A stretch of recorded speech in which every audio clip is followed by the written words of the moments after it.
Hello, everyone, and welcome to my speech where I'm going to be talking about the benefits of euthanasia and medical assisted suicide. So, first off, what is euthanasia?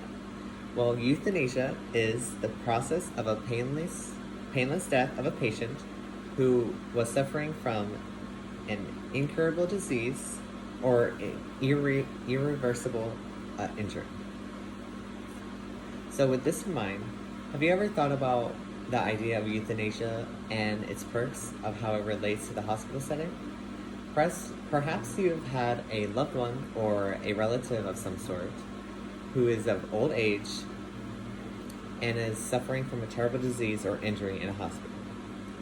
Once in my life, I had a grandfather who recently died of cancer because he smoked. And the doctors in the hospital gave us the option of euthanasia, which is the process of injecting a lethal poison or gas into the bloodstream to end the patient's life.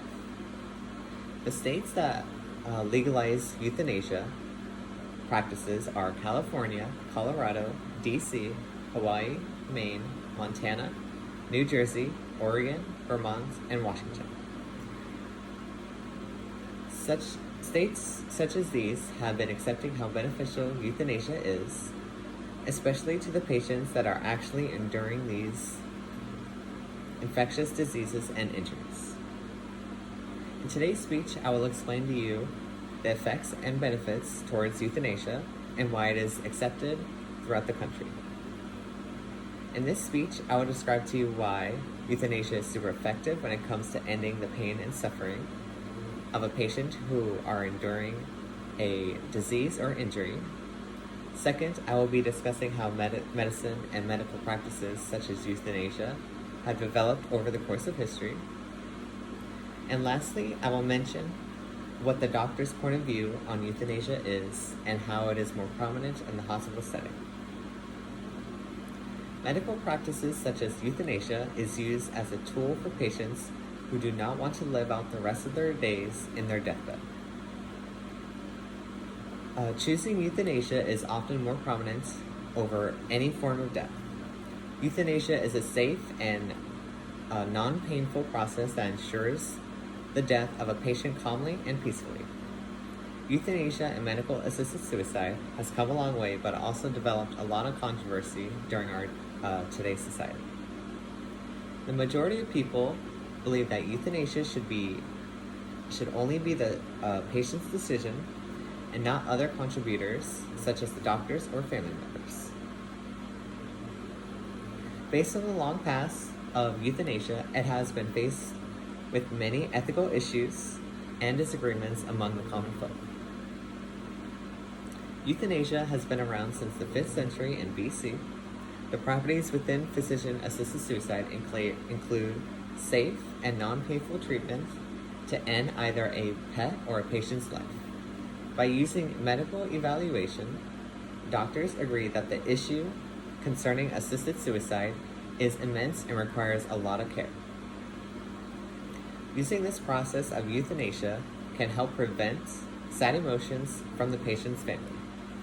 Doctors themselves have a hard time conducting this operation, especially in front of family members.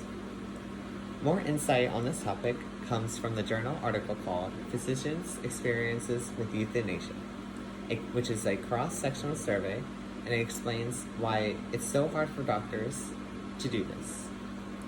The duty to preserve life on one hand, and the duty to relieve suffering on the other hand.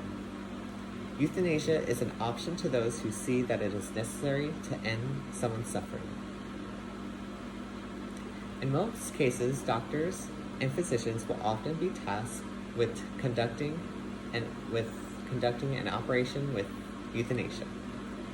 Some doctors will have their own thoughts on this issue, but does not change the fact that some states have legalized euthanasia. In most cases, euthanasia is mainly done on pets or animals that are sick or cannot walk, as well as the elderly. Ethics and religion play a large role with the controversy regarding euthanasia. According to the Ethics Guide from the BBC, it states most religions disapprove of euthanasia. Some of them absolutely forbid it. The Roman Catholic Church, for example, is one of the most active organizations in opposing euthanasia. In addition, I do hope that this speech gave you more insights and knowledge about euthanasia and medical assisted suicide. I'm very glad that I was able to share this speech with you and my thoughts and opinions on the effects of euthanasia, the benefits it shares, and in future generations we can adopt to much more advanced medicine to hopefully treat them for the rest of their years. This speech should now justify how euthanasia is a process that can help a patient and not cause them any more harm or pain. Other medical practices can also be used to help treat the injured and sick. And lastly, the physicians also feel restraints when carrying out these operations of euthanasia, which describes the religious aspects of assisted suicide as well. Even though euthanasia is a considerable practice that should be legal, it does have its downsides such as ethics and morality. We should take it seriously as any other medical treatment to patients, because what it all comes down to is how the patient feels and what they should decide. Thank you.